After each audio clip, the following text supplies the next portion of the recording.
I have joined. Yes, sir. Sir, good morning, sir. So we are starting. Okay. Good morning to all.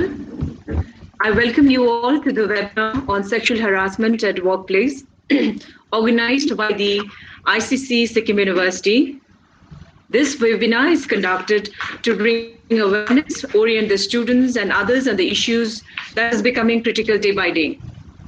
For the formal welcome address, I would like to invite Dr. Sandhya Thapa, Presiding Officer, Internal Complaints Committee, to welcome all the officials, the resource person, and all the participants of the webinar today. But before she welcomes the participants and all the officials and the resource person, I would like to give a brief introduction of Dr. Sandhya Thapa. Madam has taken over Presiding Officer of the ICC Sikkim University in the year 2019. And under her leadership, the committee has handled one case successfully and is dealing with another case. We all know that the issues that comes to ICC aren't very easy, but she has shown her exemplary leadership. She is an open-minded and she welcomes a diverse viewpoint during the discussion. She is a humble person, yet very firm. It's a pleasure knowing her for a long time, and it's an honor to introduce her to the guests and the participants of the seminar. She is an academician, and her areas of specialization are ethnicity, gender studies, development education, cultural studies. She has conducted numerous research projects and consultation on various sociological issues at state level and national level. Her academic works are published in various national and international journals. She is known to be a thorough teacher, researcher, and a supervisor. She has a long experience of administration, right from the school level to the college level and at the university level, in a different capacity as the head of the department and as the head of the institution. Now I request Dr. Sandhya Thapa, Presiding Officer, ICC, to kindly offer welcome address for today's webinar. Thank you, Dr. Yudita. Honorable Vice Chancellor, Professor Avinash Khare, Registrar Sir, Professor Jyoti Prakash Tamang,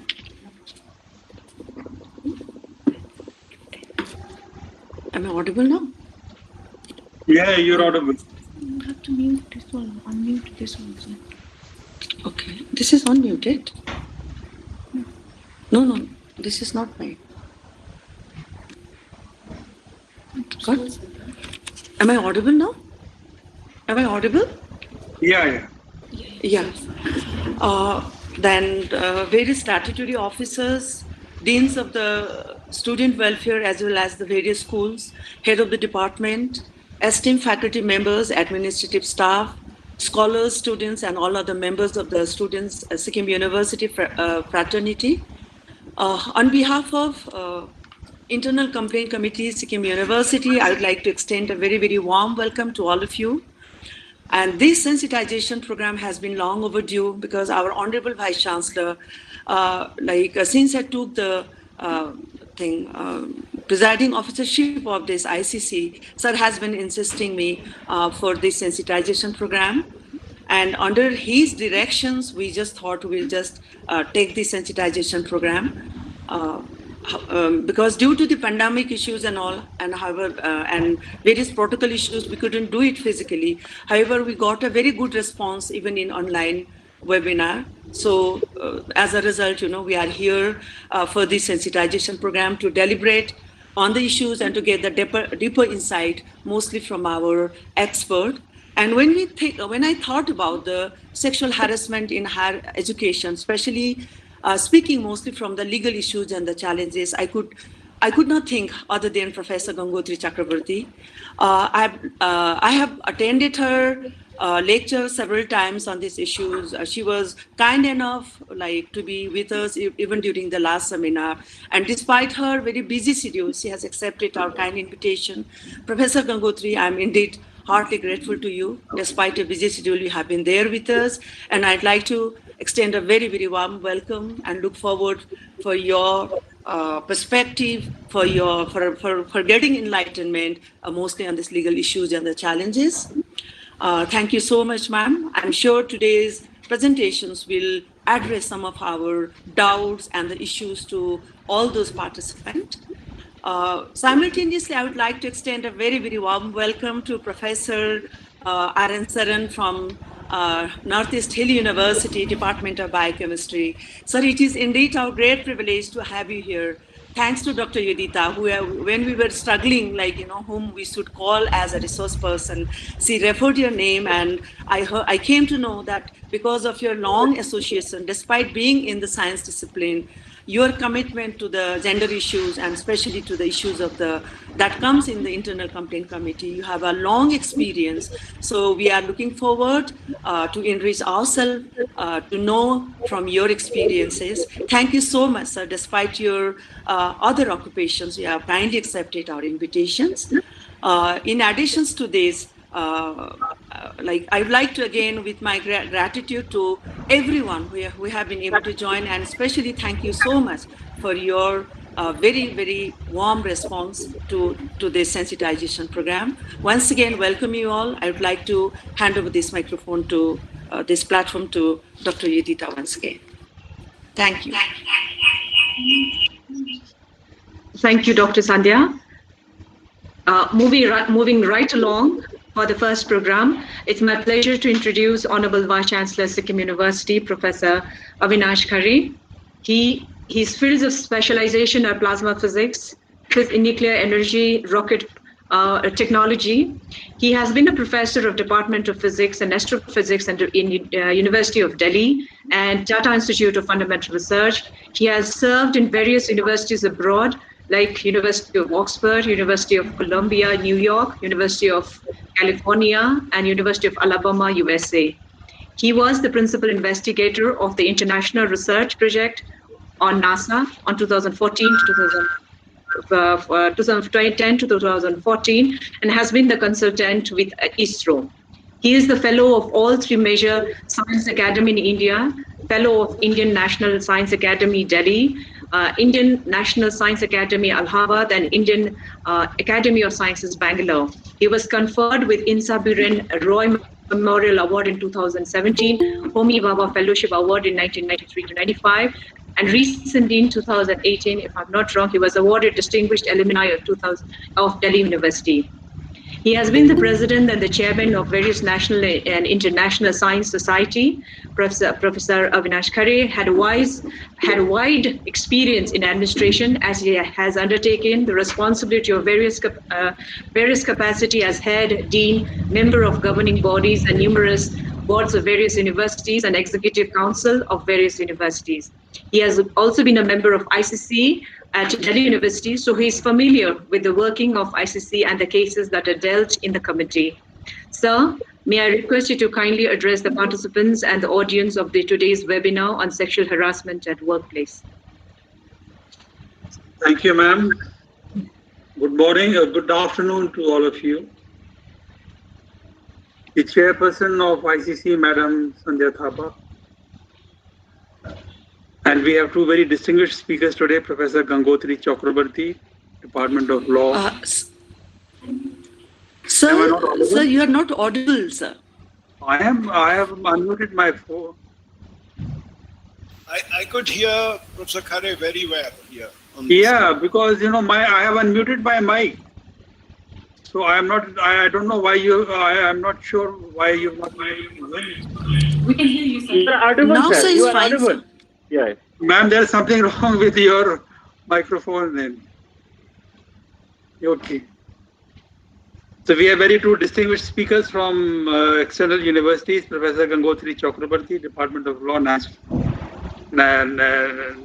NDU, and Professor R.N. Sharan, Department of Biochemistry, NEHU. I welcome both of you, sir, that you have taken time out from your very busy schedule and have come to talk to us about these very, very important issues.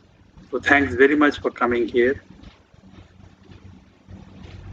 All the students who are present online and offline, the subject of sexual harassment, it will be an understatement to say that it is important. I think it's very clear that this subject is very important.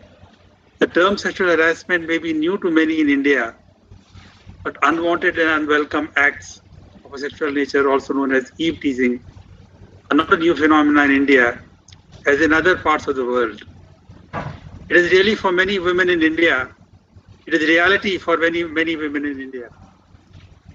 While the majority of cases of sexual harassment in the workplace are perpetuated by men against women, no woman or man should have to tolerate such conduct, as it violates the respect and dignity of the victim and has negative effects on individuals, enterprises, and society. Recognizing the need to suppress such conduct, many countries in Asia have taken legislative actions to prohibit sexual harassment at the workplace, and India has taken further substantial measures by approving the Sexual Harassment of Women at Workplace Prevention, Prohibition, Redressal Act 2013. This act was passed by the Lok Sabha and the Rajya Sabha on 3rd September 2012 and 26th February 2013 respectively, and notified on 23rd April 2013. It recognizes that sexual harassment results in the violation of women's fundamental rights to equality under Article 14, 15 and 21, which provide for equality under the law, prohibition of discrimination on grounds of religion, race, caste, sex or place of birth, and protection of life and personal liberty. The Act provides protection against sexual harassment of women at workplace and for the prevention and redressal of complaints of sexual harassment within the workplace. The Act uses the same definition of sexual harassment that was laid down by the Supreme Court of India in Vishakha versus State of Rajasthan 1997, and is an important step in addressing gender-based discrimination and violence in India, even if some legislative gap remains, as it protects only women and not men from sexual harassment at workplace. The Government of India, in particular the Ministry of Labour and Employment, has expressed firm commitment to address the issue of sexual harassment because it impedes women's equal access to equitable treatment and opportunities in employment. The commitment was articulated at the tripartite interministerial task force on gender equality of the workplace at its second meeting on 15th March 2017. In response, draft guidelines for labor commissioners and internal complaint committee on the prevention and redress of sexual harassment at the workplace were developed based on the Vishakha guidelines with support from the union, with support. Upon the enactment of the Sexual Harassment of Women at Workplace Prevention, Prohibition, Redressal Act 2013, however, it was decided to update these draft guidelines and prepare this guide according to the Act to facilitate implementation of the Act among the government of central, state and district level and employers, workers and women's organizations. And now I want to say a few words about consensual relationship between teacher and students. The relationship between teacher and student is the foundation of the academic mission of the university. This relationship vests considerable trust on the teacher, who in turn bears the responsibility to serve as mentor, educator, and impartial evaluator. In discharging this responsibility, teachers are accountable for behaving at the highest professional level, recognizing the dignity and the worth of each person and protecting the integrity of the student-teacher relationship.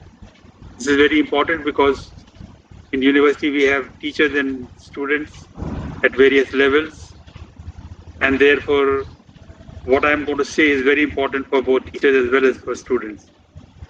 Teacher-student relationship carry risk of conflict of interest, breach of trust, abuse of power, and breach of professional ethics.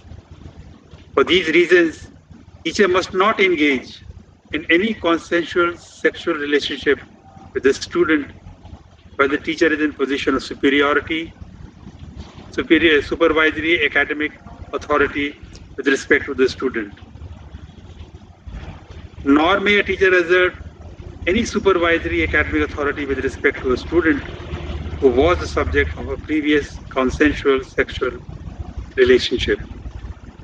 This prohibition extends to consensual sexual relationship between a graduate or a professional student and an undergraduate when the graduate or professional student has some supervisory academic responsibility for the undergraduate.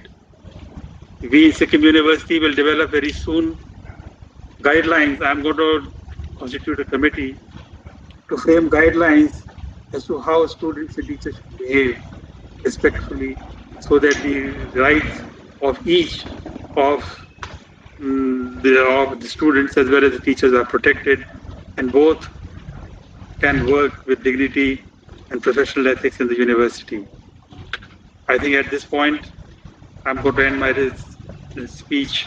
Thank you. Thanks very much, Dr. Sandhya Thapa and your colleagues in the ICC.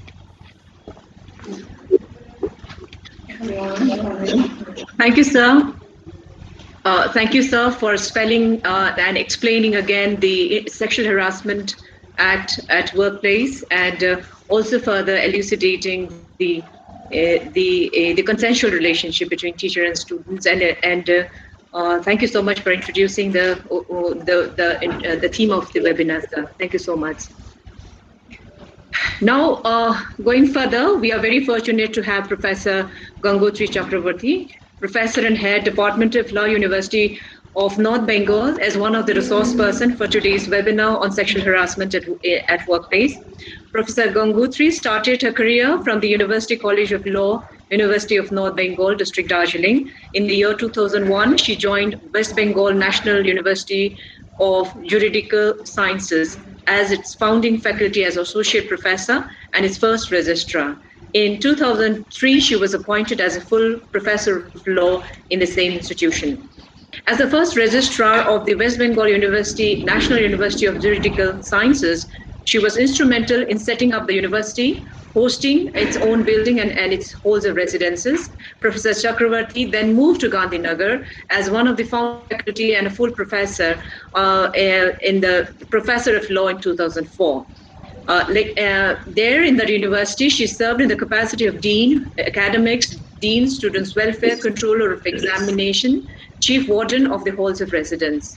At first, Professor Gangotri was, at present, Professor Gangotri is at NBU as a head and professor of the Department of Law. And she's also a director of the UGC Human Resource Development Center, NBU, and member of Executive Council of various universities. Professor Gangotri has completed various projects, and some of which are from UNDP and from the Department of Women and Child Development, MHRD. She is deeply involved in women's rights advocacy, an active member and legal services authority, both at the state level and at national level. Further, is an active member of 3 NGOs, some of which are Suraha, working for destitute, North Bengal Council for Disabled, working for differently abled person, and a Society for Improved Environment, working for environmental issues. Numerous articles and books are in her credit. Additionally, she is also an active person on the radio and television on issues on the legal issues. She received the award for Best Teacher in in the year 1999 to 2000, and later in the year 2009, she was awarded the first Professor N.R. Madhava Menon Academic Excellence Award 2009, instituted by the Society of Indian Law Firms and Bar Council of India. Now I request Professor Gangotri to address the audience of the webinar. Ma'am, we are honestly waiting for you to hear from you. I hand over the time to you, ma'am. Thank you so much. Thank you, ma'am, Dr. Bhutia. It's indeed a pleasure to join Sikkim University on a webinar. I think this is my second presentation. I'm honored that Madam Sandhya thought it appropriate to invite me for this webinar. I will be doing a PowerPoint presentation and conclude as soon as possible. Is there a time limit or something? Is there a time limit or something? Ma'am, we have kept 55 minutes total for you. Okay. So I'll leave some space for interaction as well. Yes, ma'am.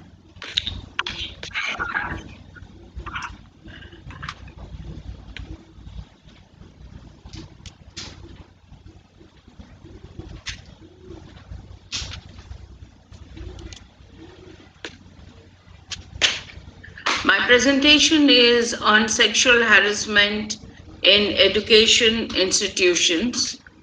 Um, the focus area, the central core issue in the matter of sexual harassment at workplace is the issue of empowerment.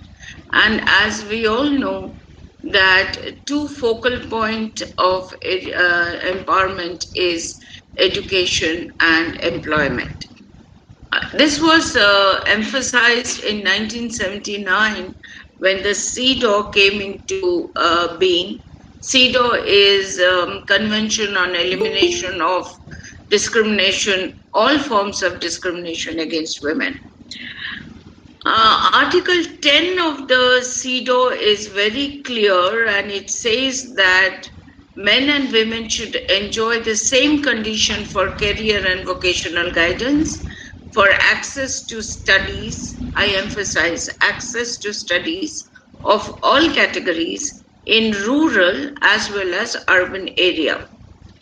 Now, that means equality shall be ensured in preschool, general, technical, professional, non-technical education and all types of vocational training. Unfortunately, the current trend is there is it may be because women are able to speak or have felt confident enough to speak, that we are getting more and more complaints of sexual harassment in a workplace and especially in the universities. Article 11 of the CEDAW is speaking about equality in the field of employment. So men and women have the right to same employment opportunities, same criteria for selection in matters of employment, and protection of health, right to safety in working conditions, etc. Now, right to education and right to employment has a cyclic linkage. Education is a sine qua non to get employment. And unless we have employment, we are not empowered enough to pursue education. So, this is a cyclic situation where the women face in terms of education and employment. Now, in law, 2 plus 2 is not 4 always, because law is multifaceted. It is like a prism. Each face of the prism gives out a different light, but each light is equally true. Equality for the lawyers is multifaceted. It is not that everybody will be treated equally. Law takes into account the differences between the gender and gender role. Therefore, it will not be correct legally to think that equality is for everybody equally. Unequals should be treated in separate manner, and equals should be treated in different manner. I am saying this because men and women have different social roles to play. And unless we recognize the different social roles of men and women and create legal frameworks to suit these different roles, to facilitate empowerment and growth despite the different roles, this notion of equality between men and women will be very difficult to achieve. Now, one of the major hurdles for achieving equality is sexual harassment, because it does not permit a woman to give her best, to evolve, and to perform her social role as is expected of her. Now, we are talking about sexual harassment in workplace. The act, as I will demonstrate as I further present, the act, or in general, when we discuss, we are talking about workplace. We are not focusing on the impact of sexual harassment on education. It has not received sufficient attention from the lawmakers and also from the users. We must remember that sexual harassment is a form of violence against women. It is not mere discrimination. It is a modus operandi of inflicting mental cruelty upon the woman while she is studying or while she is working. CEDAW, in its General Recommendation 19, has addressed sexual harassment as a violence against women. In education institutions, we come across, though sexual harassment can be broadly spoken of as a quid pro quo harassment and or hostile working environment harassment.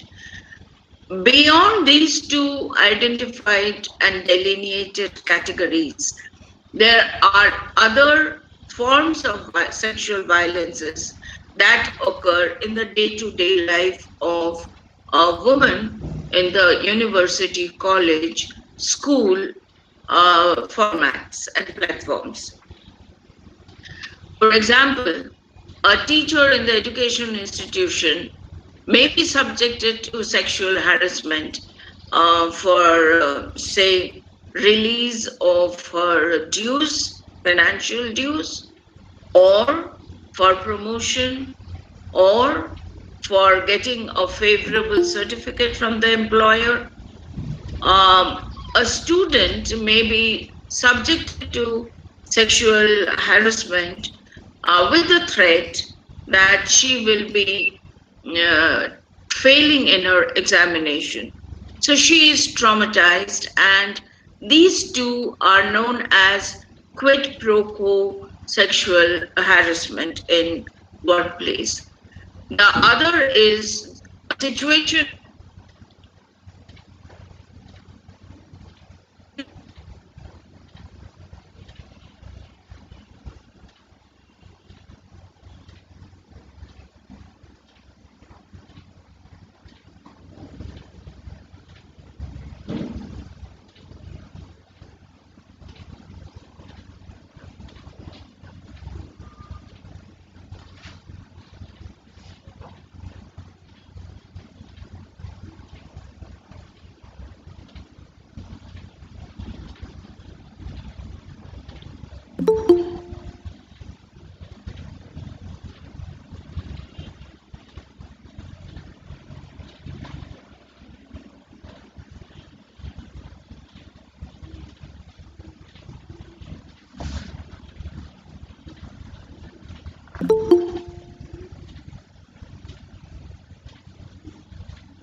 she's connected. I think she's joined. She's trying to join, sir.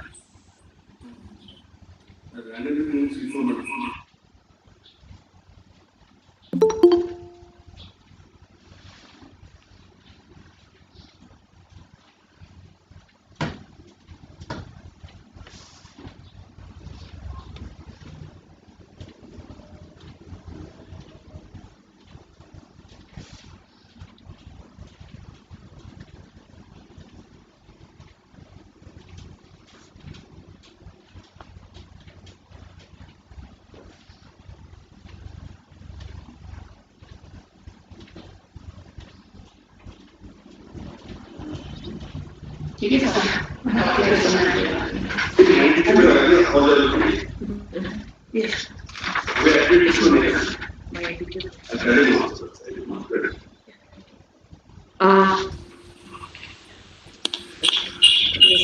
Sir, mute. This is sir. I have to sir. This is sir. Hello.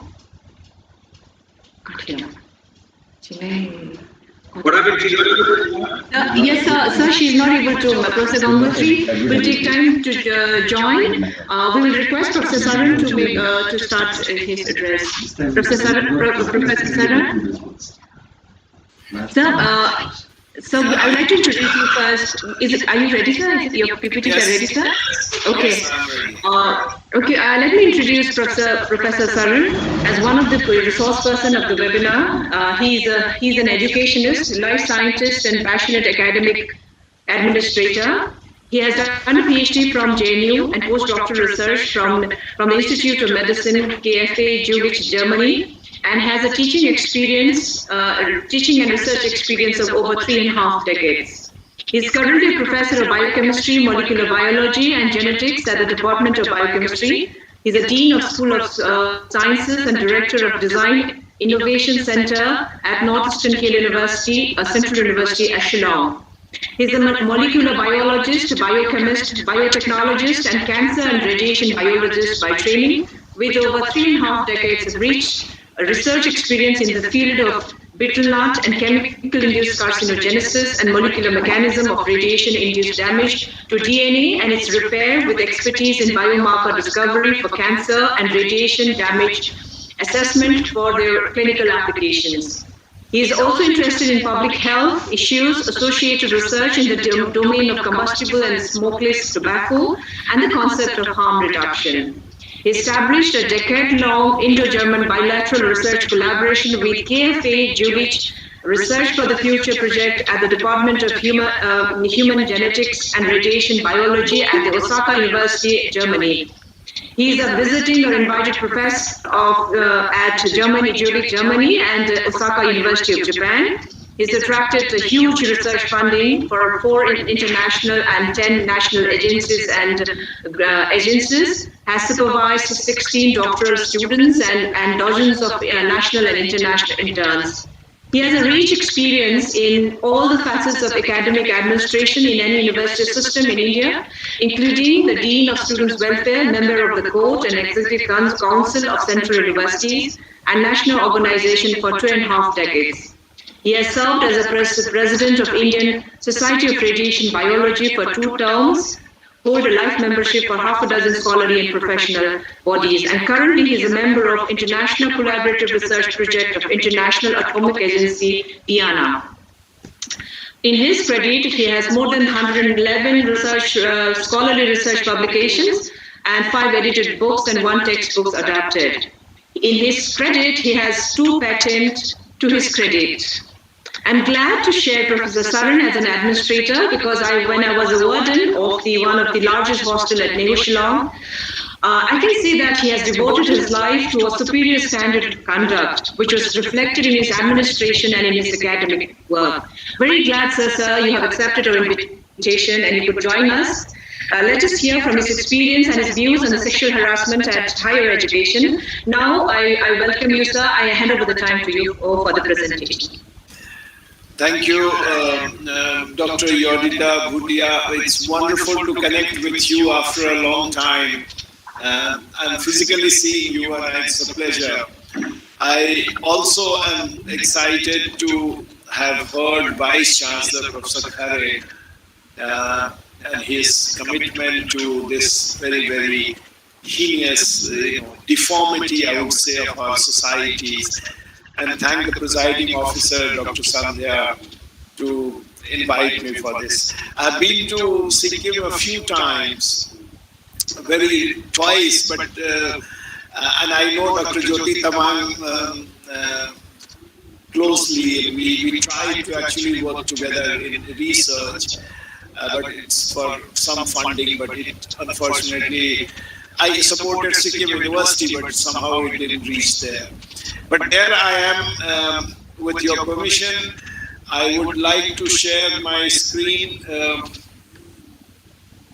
on something that Professor Khare himself has said in his opening remarks, and Professor Chakravarti was on to presenting more of it. It's a pity that the presentation got interrupted, and I'm trying to share my presentation. Okay.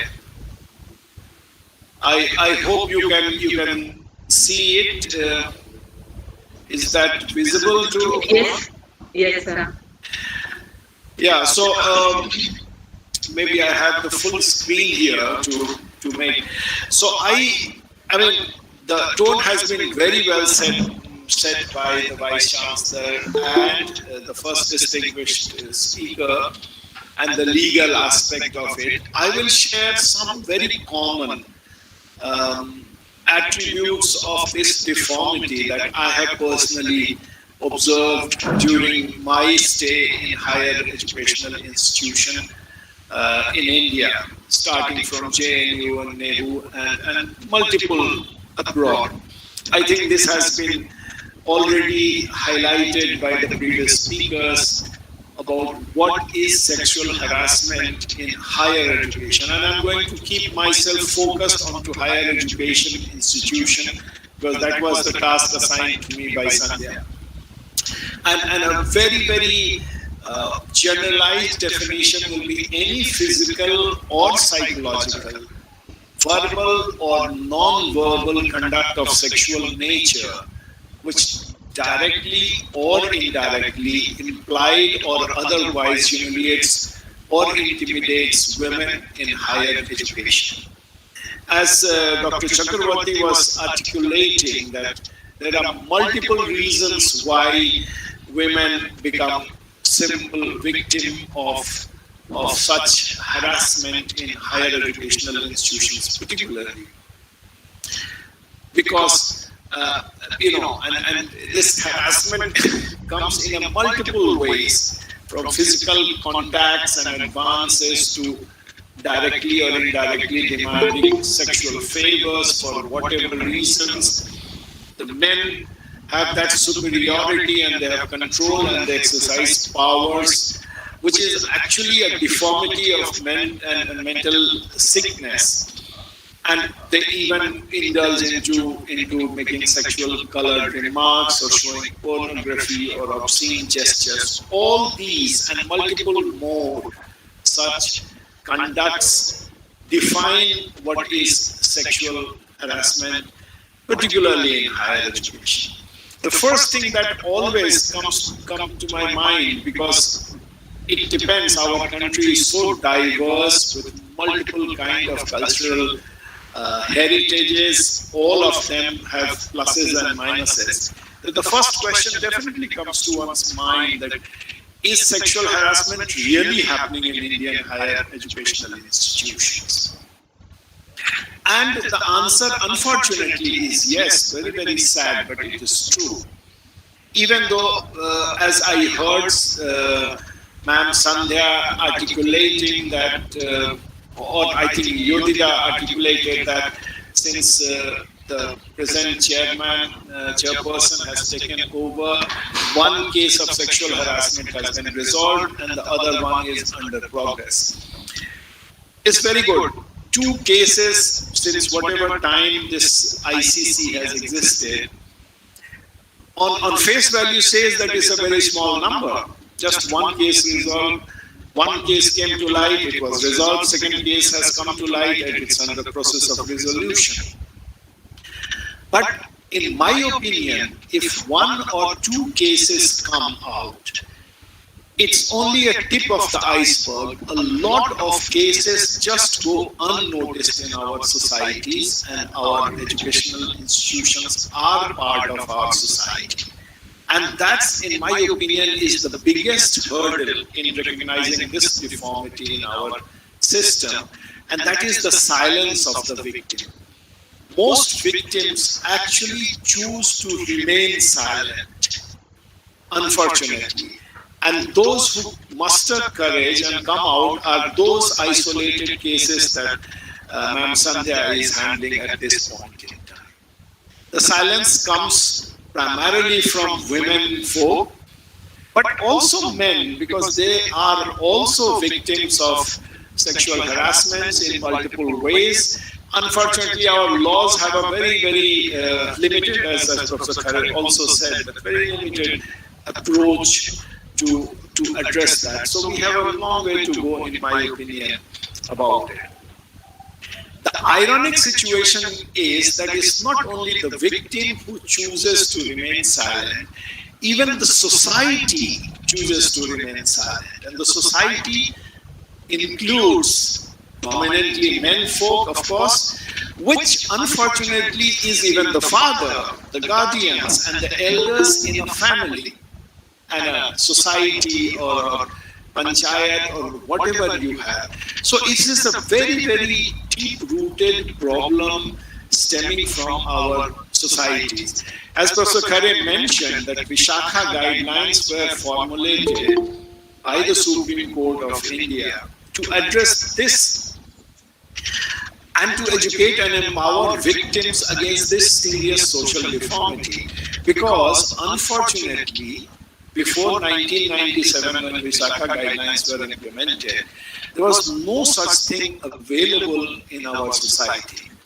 So, but it doesn't end there, because even though the Supreme Court formulated Vishakha guidelines because there was no law, and of course it demanded from the governments that you enact appropriate laws to control this. The Vishakha guidelines were hardly implemented, particularly in Indian higher educational institutions. Acts of sexual harassment continued without almost nil redressal because it was ignored. Most people chose to remain silent, and as I said, that included parents and guardians and the immediate well-wisher where one goes when one is in a distress. Then, of course, in 2012, so much, almost 1.5 decades had passed since Vishakha guidelines were formulated by the Supreme Court. No actions were taken by governments. Only in 2012, when Supreme Court was again addressing a PIL related to this issue, that it directed all state functionaries, and it didn't go to the governments, it directed the functionaries, officials, so that included district magistrates, the superintendent of police, and so on and so forth, that you find appropriate mechanisms to deal with such incidents until Vishakha guidelines became a law. And under that pressure, as Professor Khare also said, that in 2013, finally Vishakha guidelines were enacted in form of law by Government of India, and it was named Sexual Harassment of Women in Workplace Prevention, Prohibition and Redressal Act. It still took almost 3 years for the University Grants Commission to notify its own guidelines to universities, and on 2nd May 2016 only, the University Grants Commission actually formulated its guidelines and directed all universities to implement them and to implement the provisions of the law that has been enacted in India. So you see, there has been a sluggish kind of response in society. Unfortunate, of course, and it also remains so in higher educational institutions, which is the seat of highest learning of every type, because higher educational institutions are manned and women by the most educated in the society. It's not as high school, or it's not college where men and women or the pupils are young. It's all grown-up people, and still they remain choose to ignore this social stigma. Even when UGC directed all universities to implement the provisions of the law and prevent women sexual harassment, most higher educational institutions chose to meekly implement them, and they were unable to, so to say, the powerful men, they were unable to raise voices against powerful men in academia and administration. Many higher educational institutions did not have, and still do not have, it's very, very unfortunate that till today they do not have either women's cell, and now it is compulsory to have internal complaints committee to deal with such complaints appropriately. So I'm happy the Sikkim University has a very empowered ICC with very committed members of the committee. 2014-15, just some 5 years, 6 years back, only 85 Indian universities had reported about 75 such complaints of this type against women research scholars, lecturers, and professors. Even in 2016-17, only 149 higher educational institutions reported such complaints. And even 2 years back, just before pandemic, only 188 higher educational institutions reported such complaints. In India, we have several hundreds of higher educational institutions, but 188 is the latest figure that I have with me, which again speaks that somehow higher educational institutions have been very shy in implementing the provisions of the law and preventing this heinous kind of attitudinal problem and a mental agony to women folk, because without realizing that if women are not empowered, and as Professor Chakrabarti was also telling, women are not empowered, it's going to really undermine their contribution to our own societies and development of our societies and nations and everything, because almost 50% of women make the average, 50% of women make the population of any society or a country or a nation, whatever you have. And if that 50% remains unempowered, I think it is a very, very sad situation. But somehow it continues to perpetuate. Now, to the question that how prevalent is sexual harassment in Indian higher educational institution, it is a complex kind of issue. One of the primary reasons for it is the social stigma complex with the lack of enforcement of law and silence of victim that makes the whole situation very complicated. It is so bad, and see, the social stigma is so strong that men and women don't like to talk about it openly, and therefore I compliment Sikkim University and ICC of Sikkim University to have taken up this issue, and I see a lot of participants online. So we are talking openly about this deformity.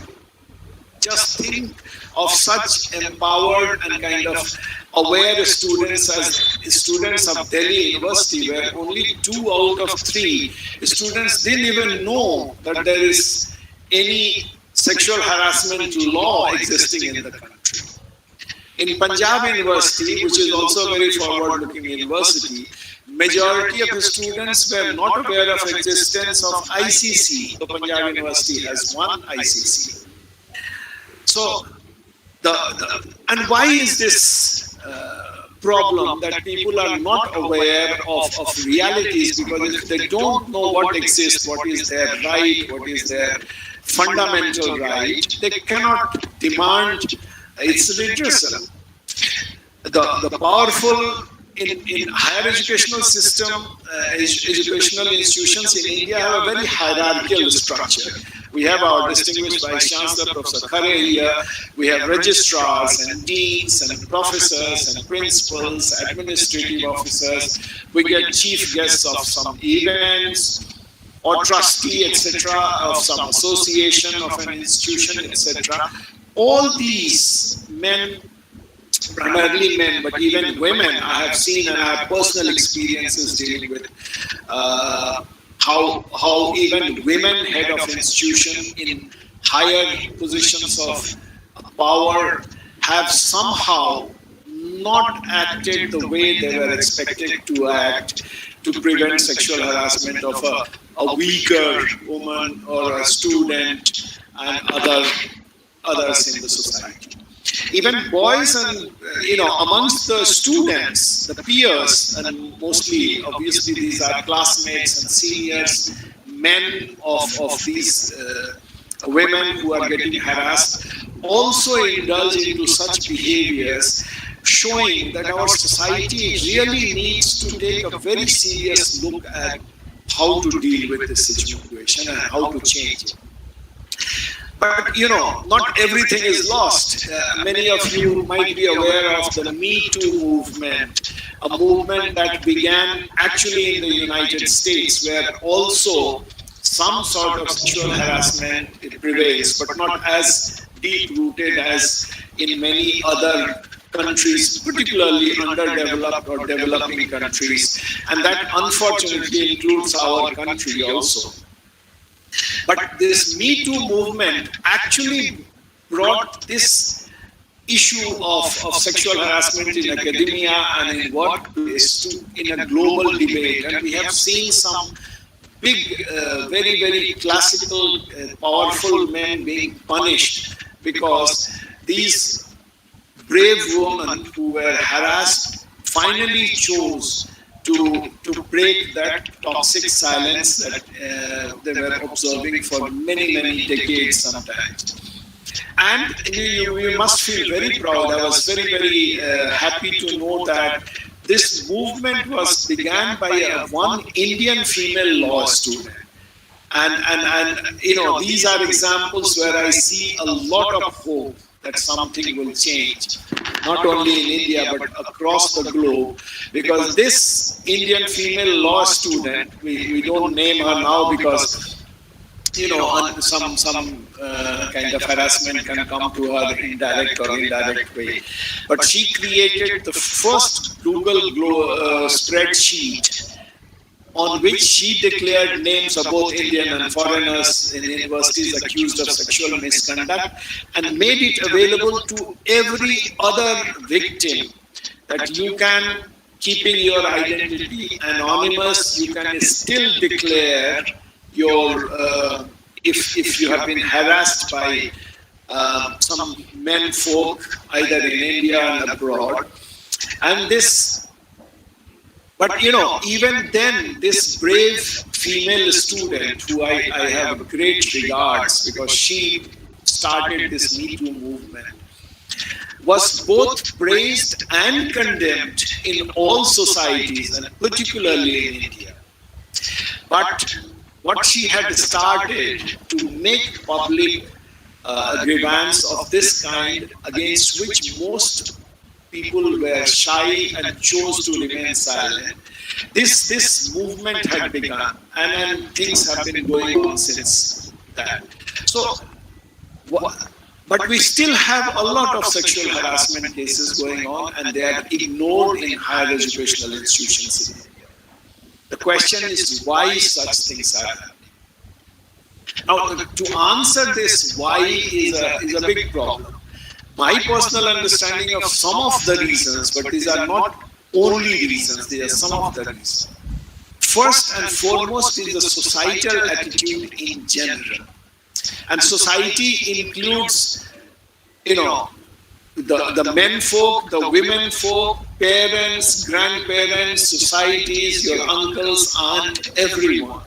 This societal attitude where such issues are stigmatized. So it's a stigma to talk about harassment of sexual nature in your university or in your workplace.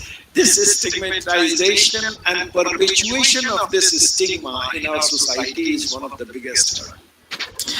Poor quality of education. If the quality of education does not increase, and that's why in empowered nations where the education is almost universal and high quality education, you do not find sexual harassment so prevalent. Of course, it is always there. It is there because it's also part of the men-women interaction, but it's much less and it's not so prevalent as in many other societies. The misplaced priorities of parents also in upbringing of their children. We see that male-dominant societies tend to strengthen their sons but not daughters. This is a very misplaced priority of even parents. We are all parents or we are going to be parents in our future. I think it's very important to recognize this deformity because this is totally misplaced. Men and women, daughters and sons, they are equal. And they ought to be equal. And if both of them continue to contribute their might to making the society better, contributing to making the family progressive, rich, whatever, I think the families will progress much faster than if only sons do it and not daughters. The peer pressure is another. So we see even among students, the male students try to make victimize female students in one or the other way by gestures or even by various acts that are totally uncalled for. The lack of awareness among women and victims is another issue. A lot of women don't know the empowerment of women, as Professor Chakravarti was mentioning a while ago. It is true if you look at societies that are empowered, particularly women in those societies where women are empowered. And I think Northeast, since I have lived in Shillong almost 4 decades, 3.5 plus decades, I know that women are empowered and we have much less cases of sexual harassment. I can talk about Meghalaya. Meghalaya has a beautiful tradition, much less sexual harassment because women are totally empowered. And I think whole Northeast, including Sikkim, comes in that category compared to the northern part of India or southern parts of India where women are unfortunately not so much empowered in the society. So, that lack of awareness among the women and victim is also contributing to this and we need to change that. The higher educational institutions delay their response in general. Sometimes, we have a habit of putting such issues on the carpet, do not talk about these things in public and so on and so forth. Somehow this is misplaced and that leads to delayed response of authorities to such complaints, and that further adds to why sexual harassment cases continue to be ignored. And of course, deep-rooted, men-dominated patriarchal mindset needs also to change, and that's where quality and good quality of education and empowerment of women become very important. This societal attitude and misplaced priorities lead to almost nil to poor response from higher educational institution administration on such complaints. And I have personal experience when I was Dean of Students' Welfare that sometimes it was not easy to justiciably, it was not easy even from members of the ICC, and that time, of course, earlier it was called Women's Cell, but now it's called Internal Complaints Committee. Many students believe that administration protect, and this is a reality, because when I spoke to students as a dean of students welfare, they believed that administration protects the accused and turns a deaf ear to their grievances. And many of them said, and it's a very, very sad situation when many of them said that when they make such complaints, the complainants, mostly women, are asked very offensive questions like, why did you wear this dress? Or why did you wear a provocative dress? Or why did you not return to hostel or go back home before it got dark? Who was with you and why was he with you, and so on and so forth. These kind of offending questions have nothing to do, in my opinion, about sexual harassment of women in either higher educational institution in India or in workplace. And these things only negatively influence the outcome of whatever little effort can be made. And so I was very, very happy when I heard that Professor Khare has very, very strongly taken up this issue, and the ICC of Sikkim University is already, sees of a second case, and they are resolving it. We also in NEHU immediately responded to such complaints without further delay. I mean, what can be done by higher educational institution, and Sikkim University is doing it at this time. What we are doing is part of that obligation, is to set up this internal complaints committee, which already exists, and sensitize members of the committee by regular training and workshops, sensitize all students and teaching and non-teaching employees, that we are doing again by regular awareness drives in form of webinar, because we have pandemic situation, but it can happen even that they can organize societal and parental awareness campaigns when situations improve and we are out of pandemic. Include sexual misconduct as a serious offense in the conduct of manual for students, and also the service rules for all employees. Formulate guidelines and ethics in research supervision, somewhere where I have personally seen, unfortunately in my university, in many universities where I was part of this, either as member of the executive council or member of the court or something else, that I got involved. And a major victim of sexual harassment, and that was also mentioned by Professor Chakravarti, was research students, female research students, because supervisors are very dominant control over their future, and they misutilize this opportunity and can indulge into such acts. The ICC in the higher educational institution has to assess the vice chancellor. Professor Khare is already doing it so strongly to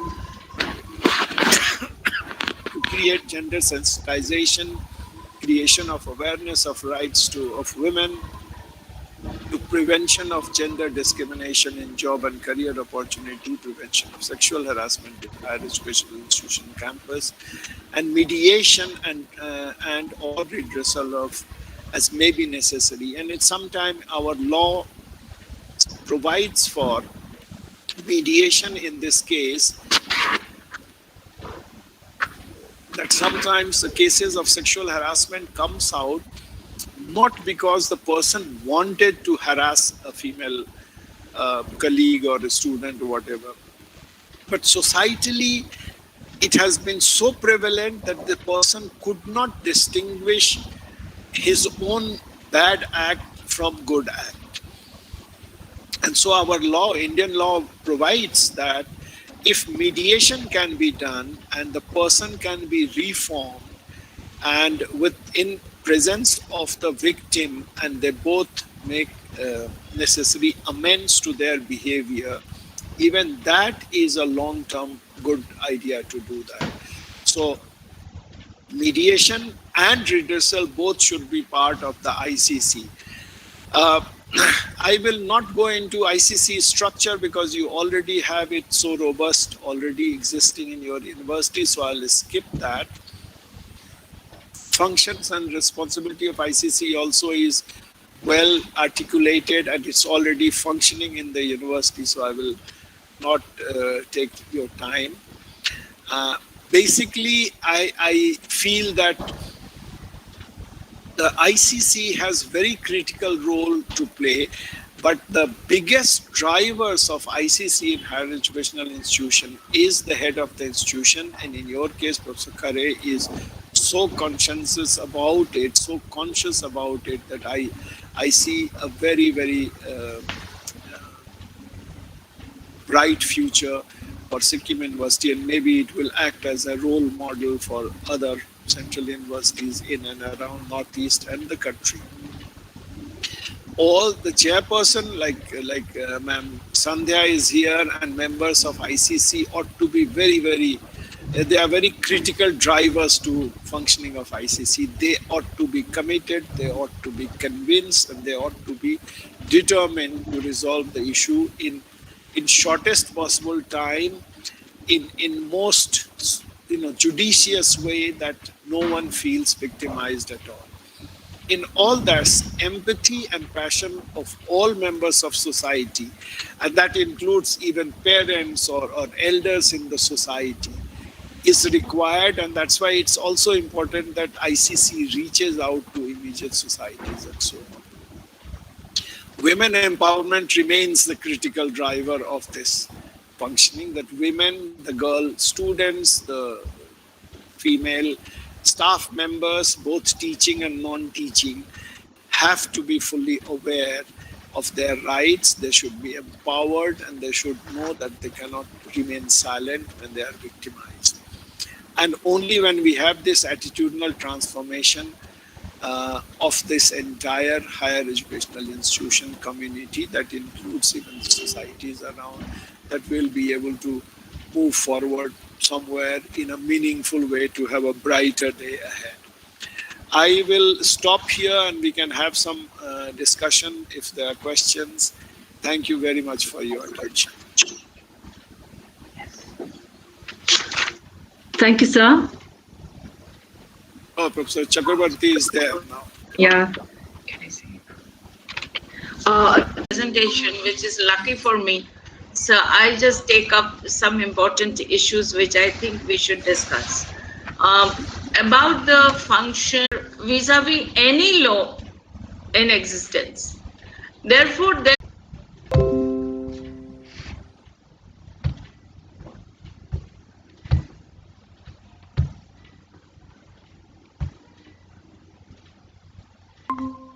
SMS, every message, every song, every gesture was recorded. And the entire record was placed before us. We corroborated it with the accused person, and the accused person was not able to defend himself. We gave a decision against the accused person. The case went to the High Court, and the High Court commended the activity of the ICC, the investigation of the ICC. So this is a very dicey for the ICC members to see which is a genuine case. If it is a genuine case, the difficulty is in ascertaining the evidences. It's very important to have evidence before you and then corroborate that evidence and make sure that your decision is so sound that cannot be challenged before the court of law. The third situation is a consensual situation. We have received complaints of consensual relationships. I am not sure whether I have taken the right stand, but I have taken a stand that a consensual relationship is not sexual harassment. When you agree to it, if you are forced to consent through coercion, force, etc., then it is sexual harassment. But if you have been very happy to be in the relationship without any force, without any coercion, without any blackmailing, then it is not sexual harassment. It is an investigation or inquiry into misconduct of moral turpitude. That is an altogether different story. That is not a case of sexual harassment. It is a case of misconduct relating to moral turpitude. And then I have not entertained the case saying it does not come within the definition of sexual harassment as laid down in the Sexual Harassment Act or in the Vishaka guidelines. So far, I have not received any dissent opinion on my stand on consensual relationships. I am not saying that I support consensual relationship. I am only clearing the boundary of jurisdiction.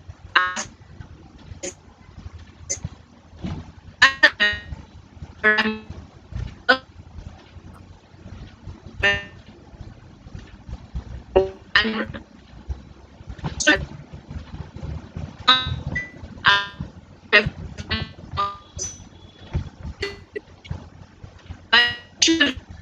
is morally and legally questionable. And our service rules do provide that we should not be guilty of moral turpitude. If we are, then disciplinary action can be taken against us and we can be punished as per the service rule. So we have a parallel, separate setup to look into consensual difficulties, but not in the ICC platform. So that is about what Madam Sandhya has been asking me to say. I will sign off on this because my presentation went haywire today, so it's kind of disturbing. So thank you very much for having me for a second time, and thank you, everybody. Thank you, ma'am, Professor Gangotri, for your very, very interesting sharing of your experience, practical knowledge that you shared with us. It was very, very beneficial for all the members of ICC. We were intently listening to you. For also informing us that sometimes the sexual harassment can have a positive use of law and as well as negative use of law.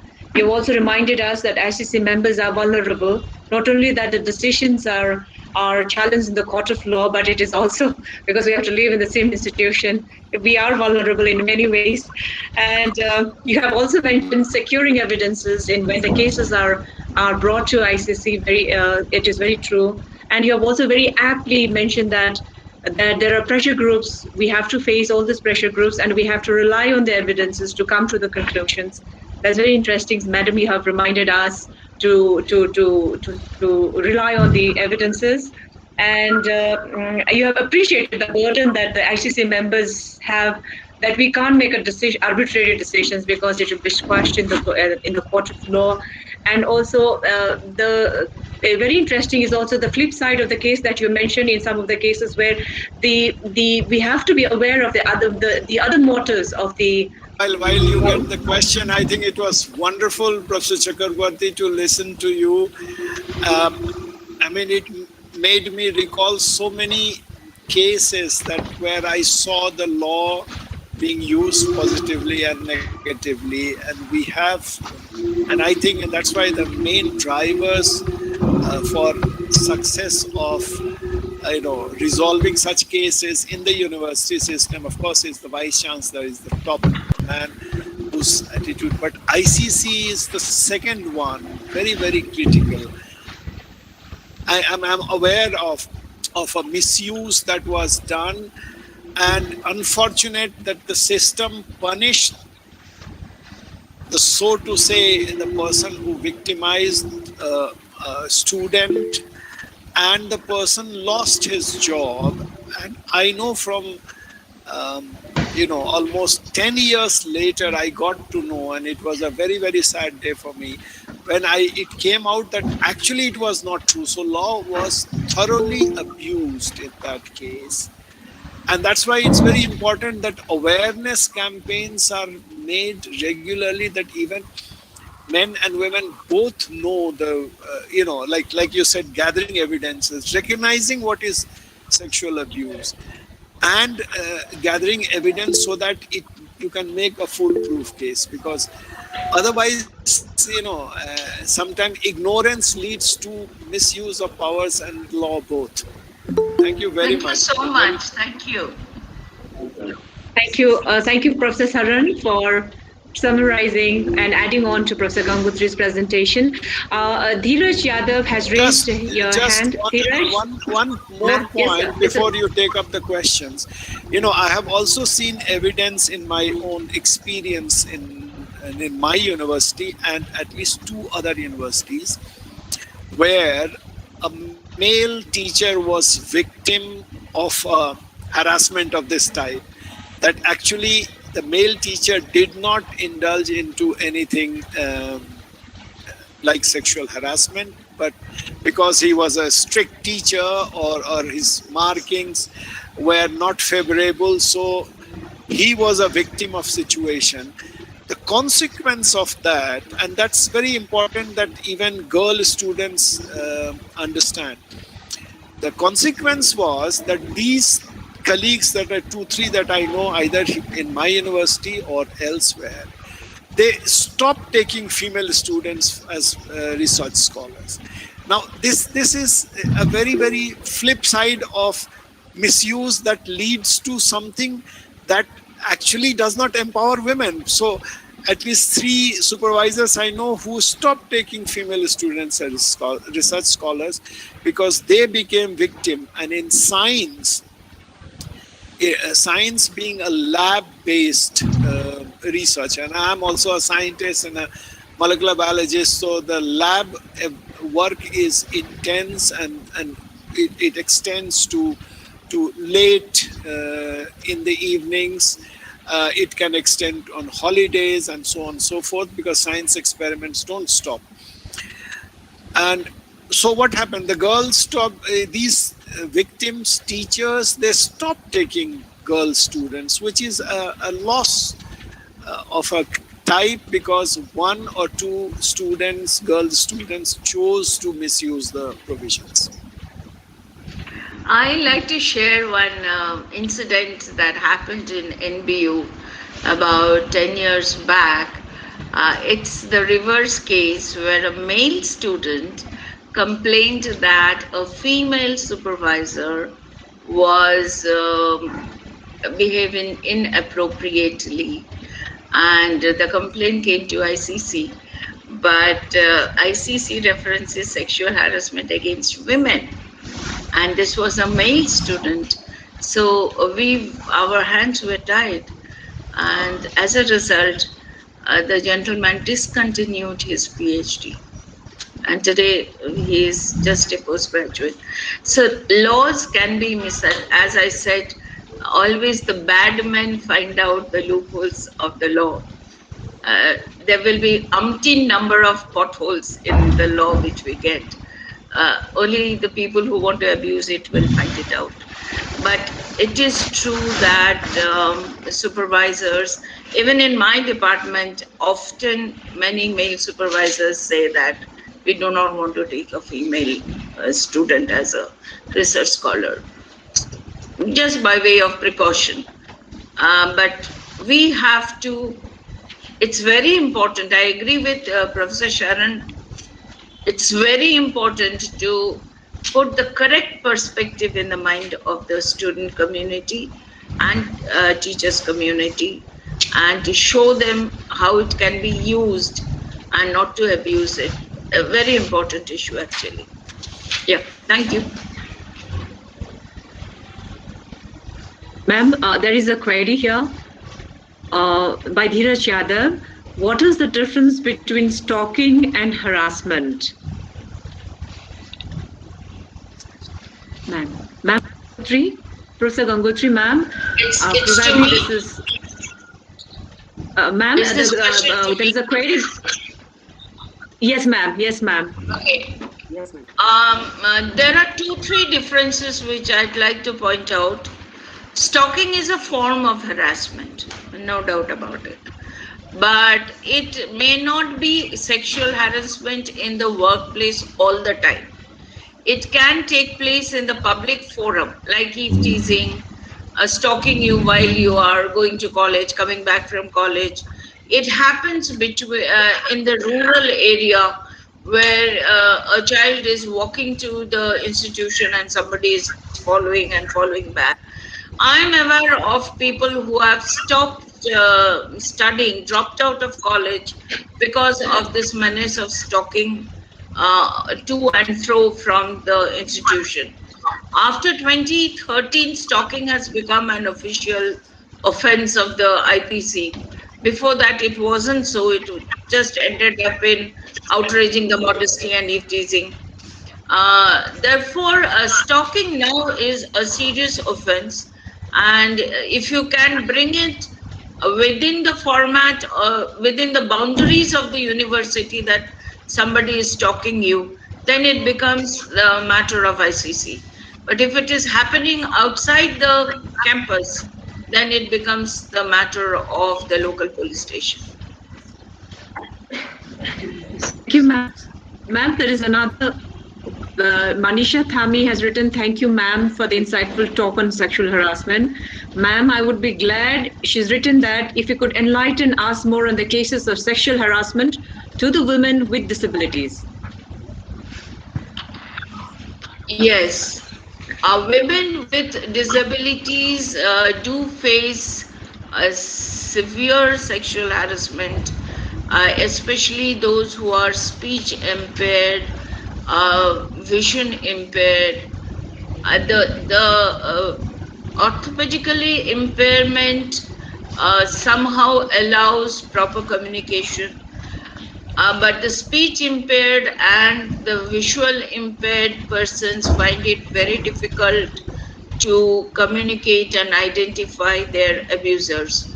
So, in those cases, now with the kind of gadgets available and programming available, it is possible for them to report the harassment.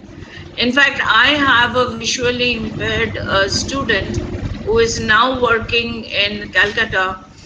She had a app downloaded where if she felt abused, she had to press one button and the entire uh, situation would be videographed, and then we would get a call.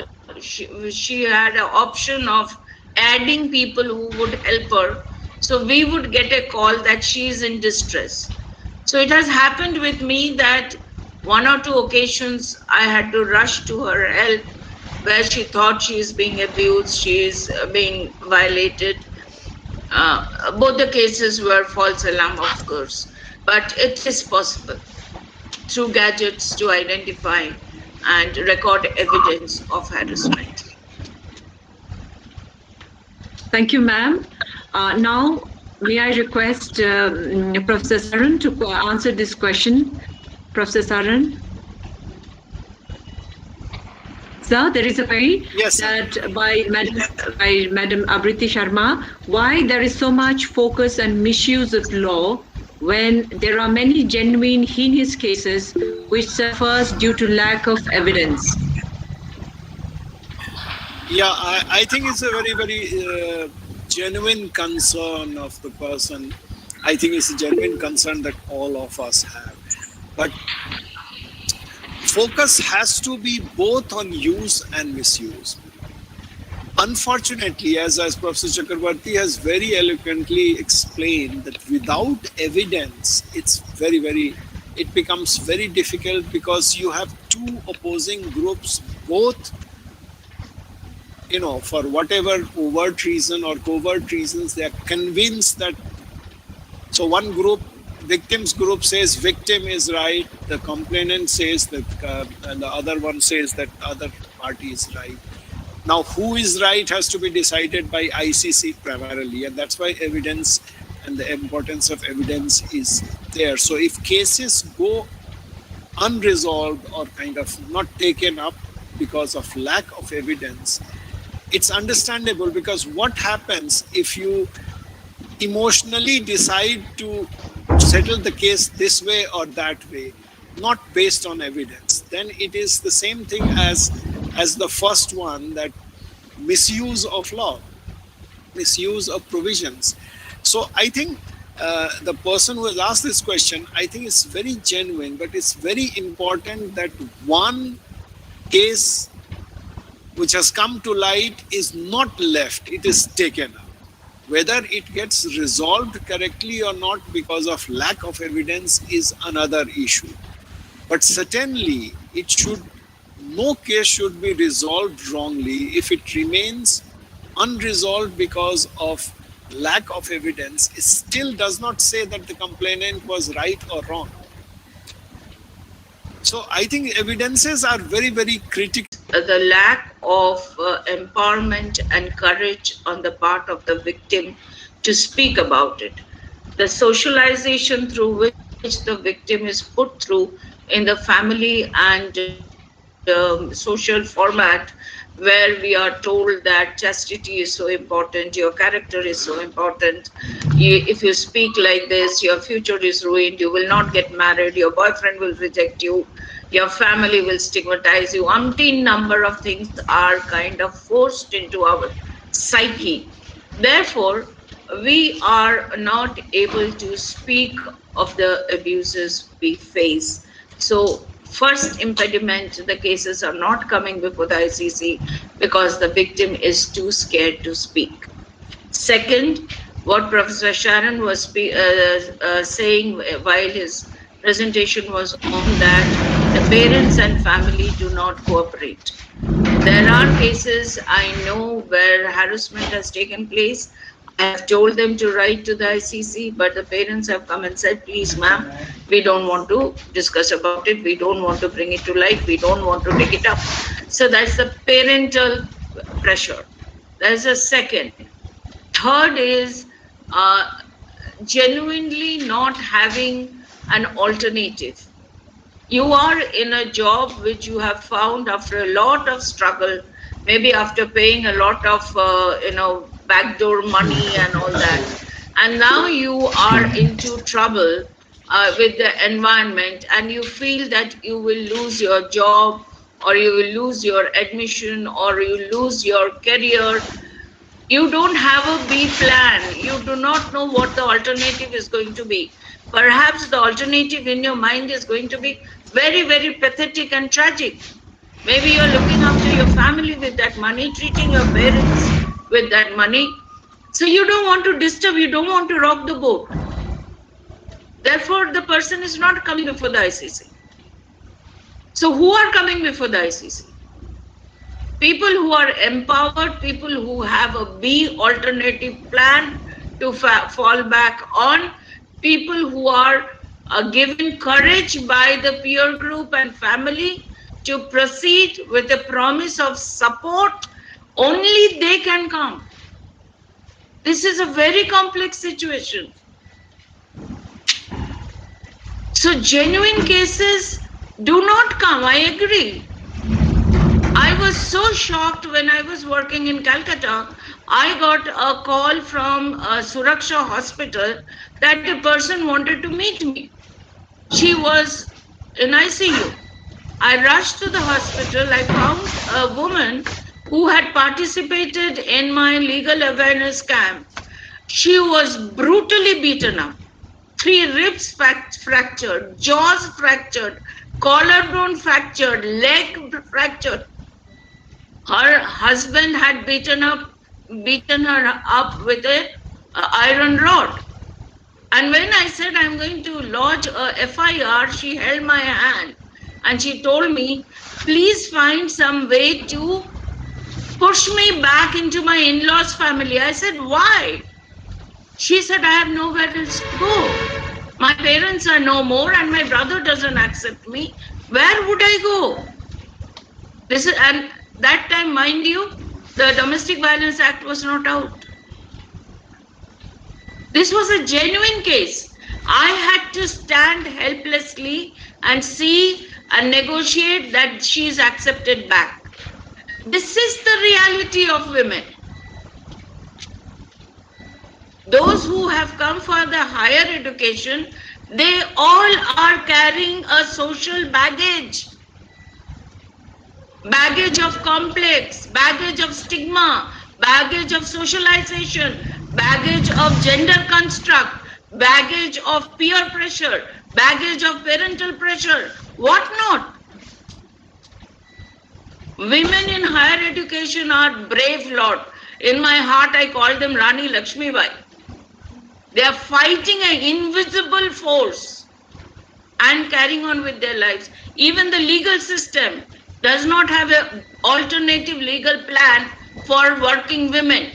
They have to get married, they have to carry children, they have to nurture children and then come back and compete with the main folk with the same laws, which has not taken into consideration all the social obligations she has performed. That is why genuine cases are not coming. Very emotional there, but this is the fact. Yeah. Very, Ma'am, very ma'am, valid points. It was very, very revealing, and I hope students are listening to it and understanding, men and women students both. It was very, very important. So, Dr. Tamang, nice to meet you. Not audible. hello, sir. May I read another query? So, welcome, sir. Professor Tam, please, sir, welcome to the webinar. We'll just continue with the interactive sessions which is going on. Professor Ganguly and Professor Saran, there is a query to both of you by the SUSA Student Union President Mahesh Rai has put forward a query. We are discussing sexual harassment as a serious offense. In this scenario, how mediation helps in bringing down the number of cases provided accused is often seen in an influential position, number one. Number two, how would we establish consensual sexual activity between influential person, that is employer or teacher, and a less influential and helpless compelled student or employee? So these are the two queries. Ma'am, I think you can start, you can answer to this first, ma'am. And sir can add to it, sir. It is true, the entire scene of offenses against women is rooted in power game. Even sexual harassment is an expression of power by insulting you, by embarrassing you, by indignifying you, and various other methods. So it definitely is a difficult situation where it is an expression of power game. Point number one. Point number two is once you realize it is an expression of power, then you have to think from the point of view of the victim, because we are sitting there to help the victim.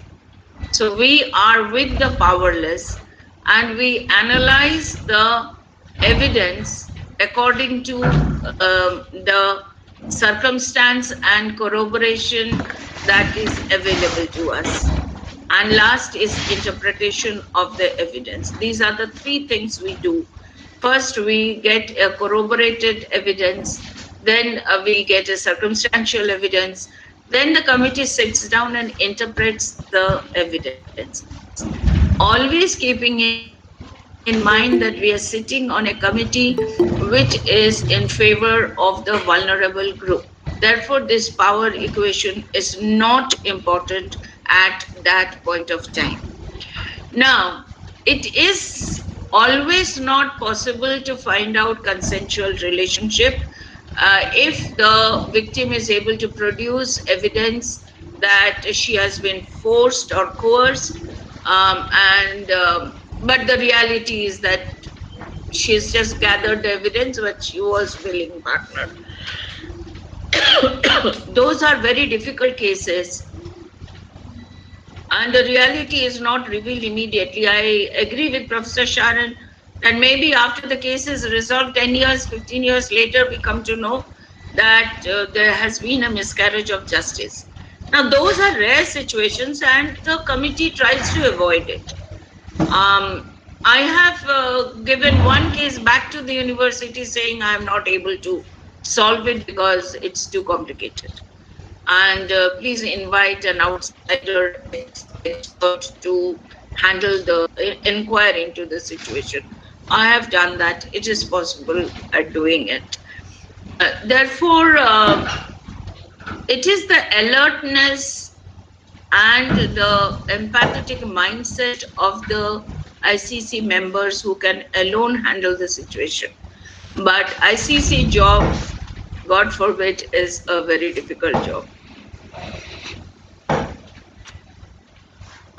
I just also, the point that was also made in this was the law provides for the compromises can be made. And that's because I think, I mean, one may have, I also have different views in different contexts.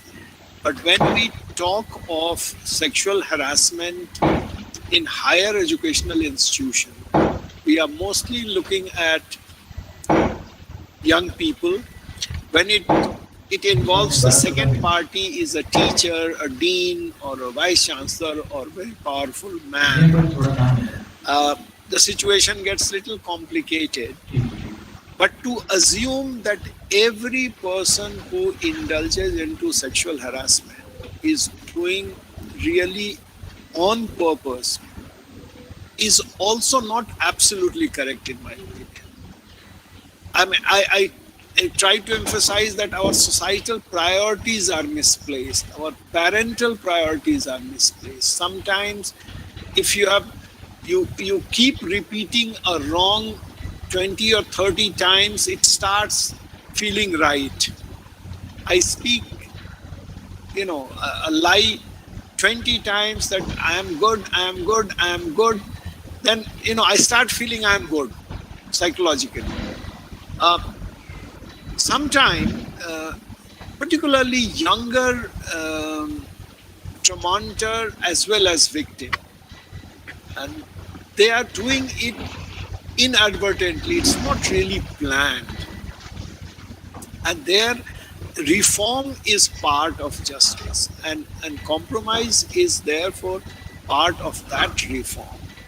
Because to assume that every person who commits sexual harassment or some activity in that domain is a hardened criminal is also premature.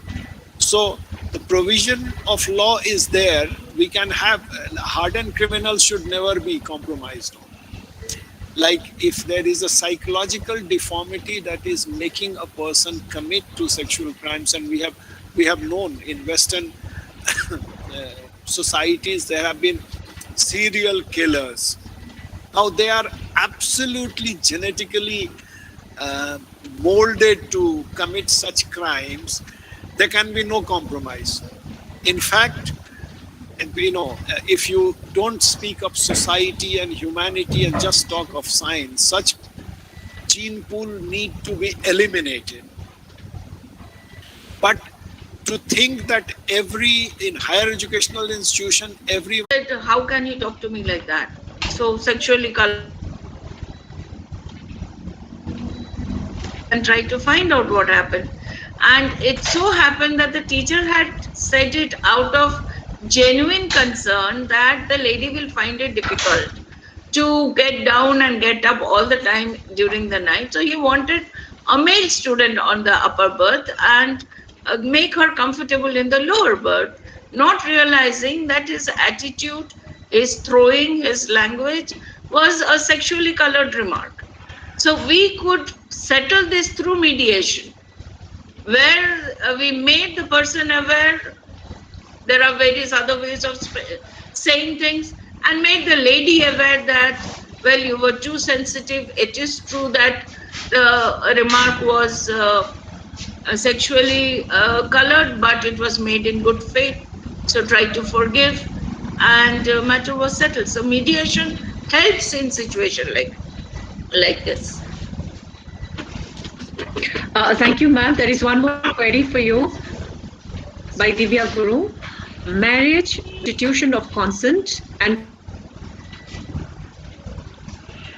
against domestic violence, marital rape, and many more. In this context, my question is to Dr. Chakravarti: how sexual harassment in the consensual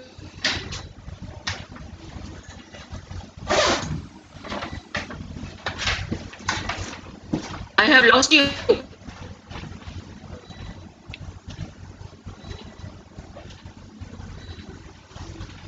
is in case of a marital in the consensual relationship is not considered on the ground of I think it is harassment. Okay. See, we are talking about sexual harassment in workplace. By notional extension, we have brought in educational institution. The definition of employer-employee workplace in the Act does not mention the education institution expressly. Only in private institutions and NGOs where they are giving educational service is mentioned. No other place mentions educational institution. So education institution is also included by notional extension. Matrimonial home is not considered as a workplace. Therefore, this act will not apply there. India is governed by personal laws, so each one of our religion important role to play in our matrimonial homes and matrimonial formats. Now, look, talking secularly, marital rape is a form of severe violence against women.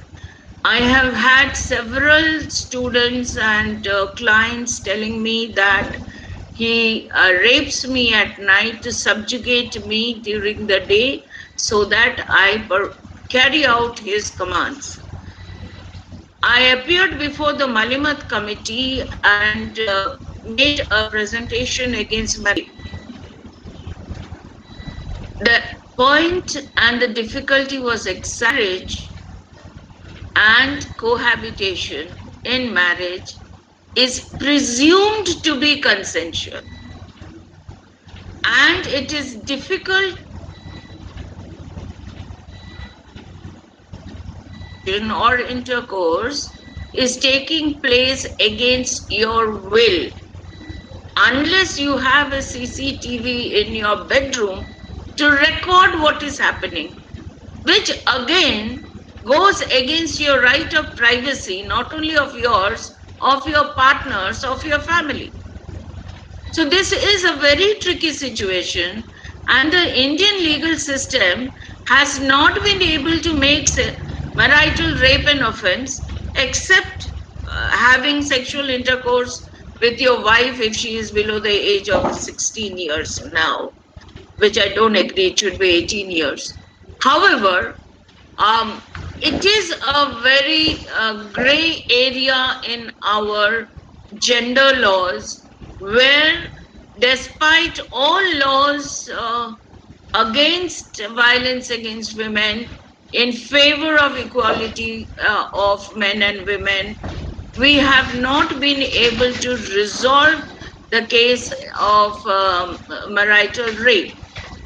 I would also like to add to it that we have to tread carefully in this area, given the fate of Section 498A, which most of the advocates will tell you have been misused by women from educated and rich background and have not been used by genuine victims.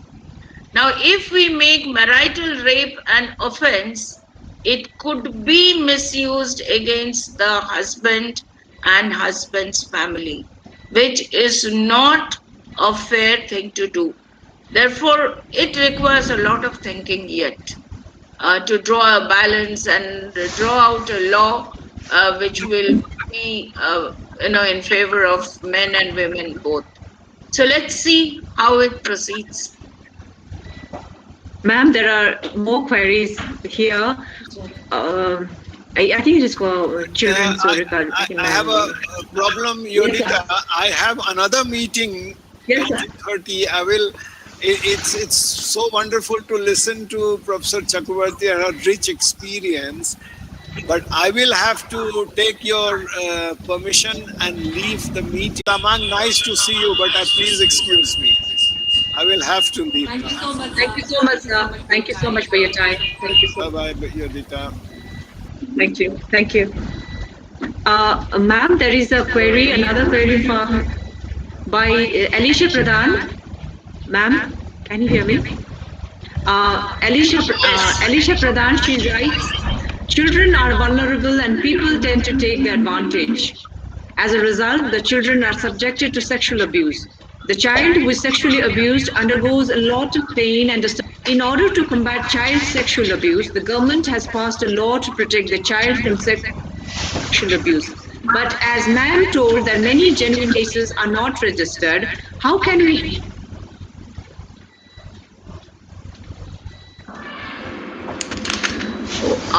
The answer would be that we have to raise the level of awareness and create an atmosphere of fearlessness.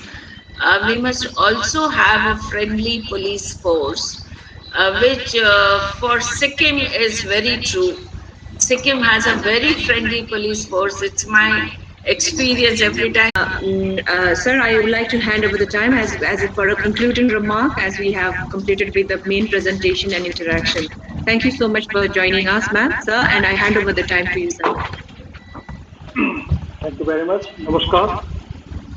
First of all, on behalf of Sikkim University, I welcome Professor Gangotri ji and my good friend Professor Sharan ji, though he has left. And I was listening to him, and I hope that it was a very wonderful interactive session on the very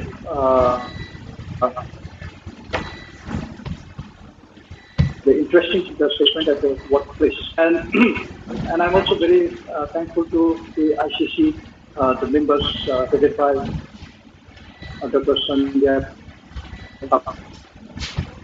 Sensitization program and all. And since everybody knows that certain cases are going on now, the ICC is very busy despite of their busy schedules, and it takes some time to synthesize these issues. And actually, we have also requested, my chancellors, myself have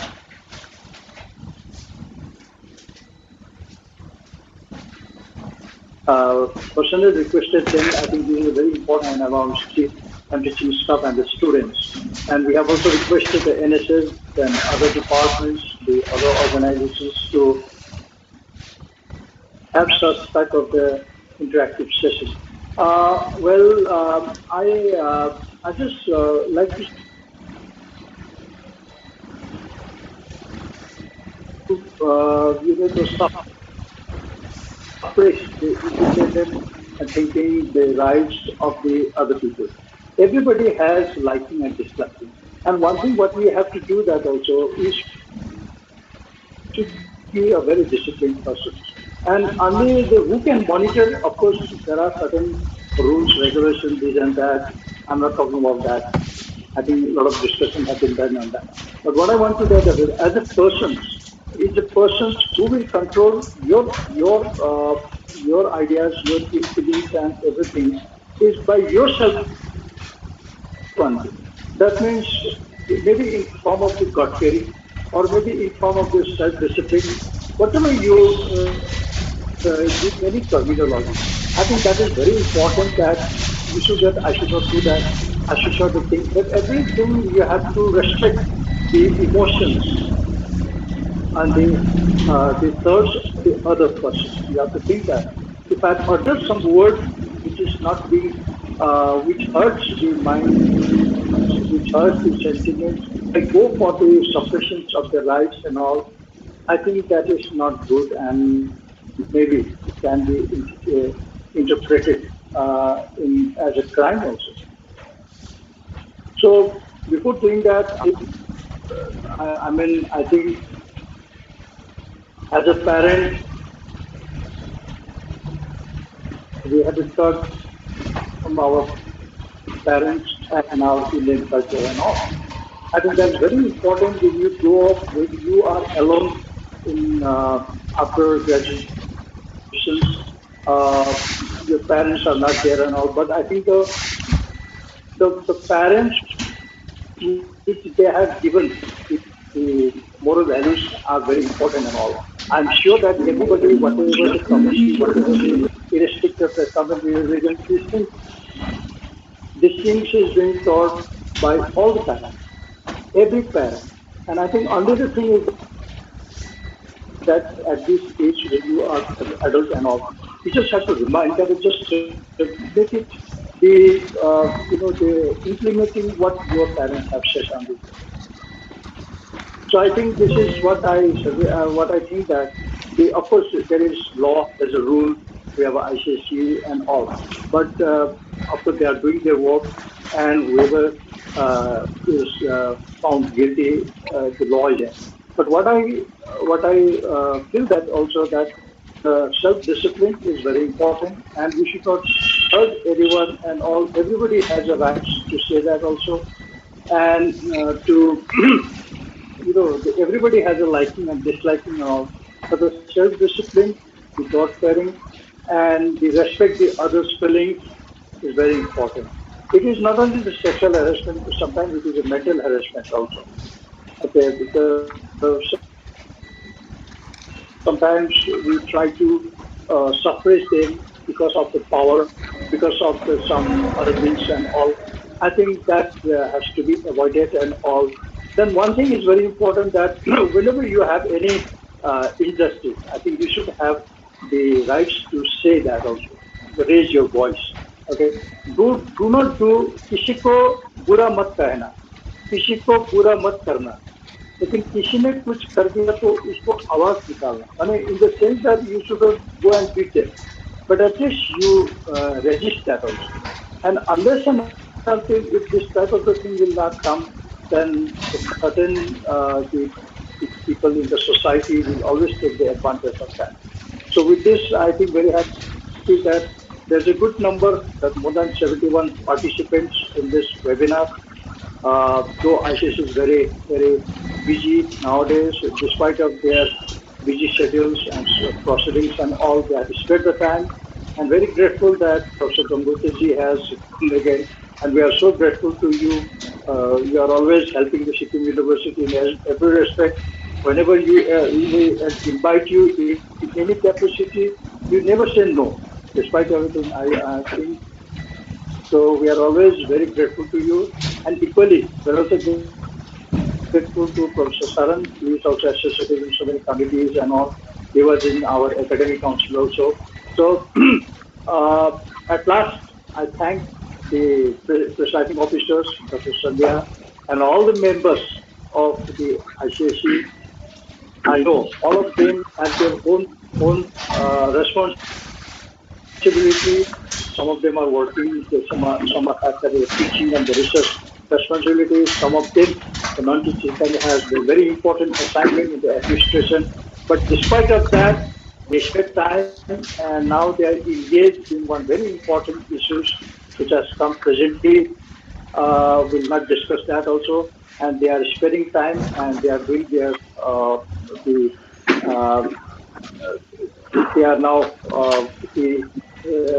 actively engaged in that the issues and the procedures proceedings of that matter and all. So I must congratulate the ICC for spending some time at least to organize this short webinar on the sensitizations on the sexual harassment at workplace, which is very important issue. Dhanyavad. Thank you, sir. Thank you, sir, for reminding the importance of discipline in our life, the importance of practicing, obeying the code of conduct, code of behavior, and the rules, and also the need of respect in our work life and also in our general life.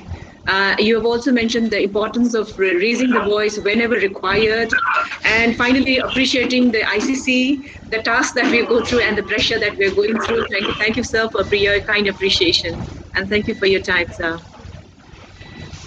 Now I request our member of ICC, Sri Nishad Subba, the member for the last 2 minutes of ICC. I would like to request him to offer the vote of thanks for today's program. Thank you, ma'am. A very good afternoon to one and all.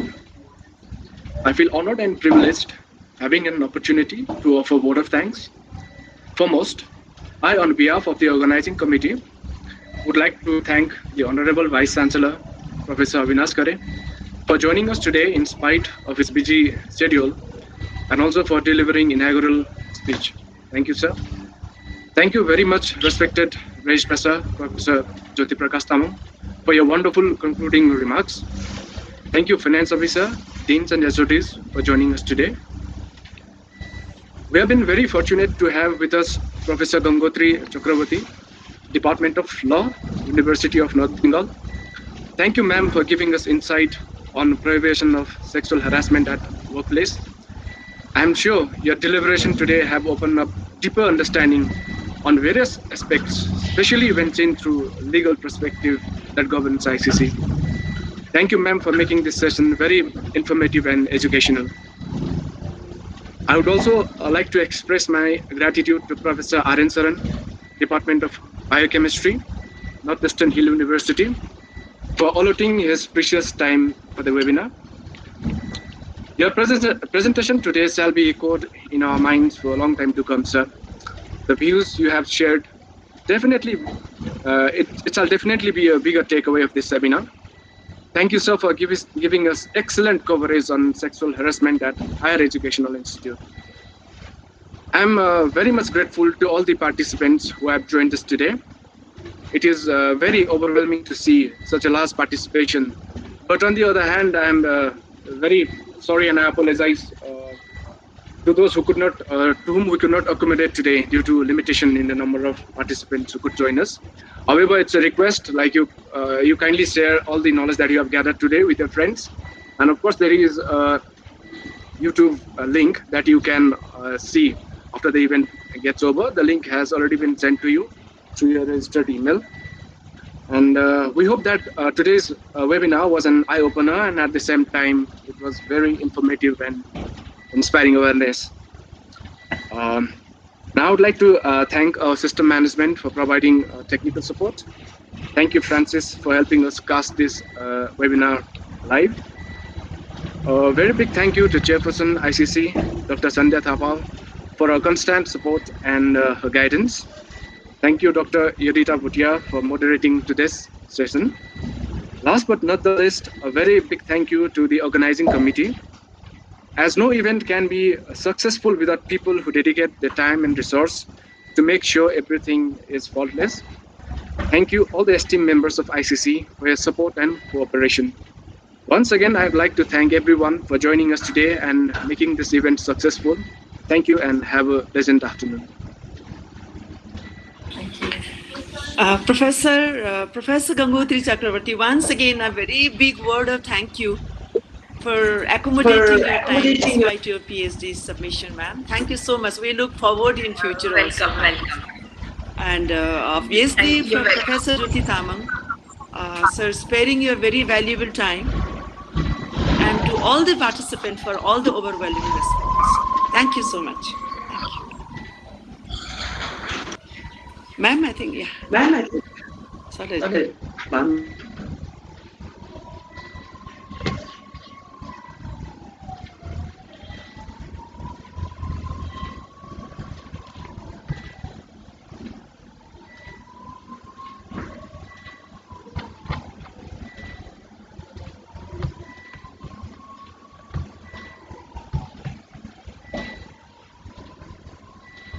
you.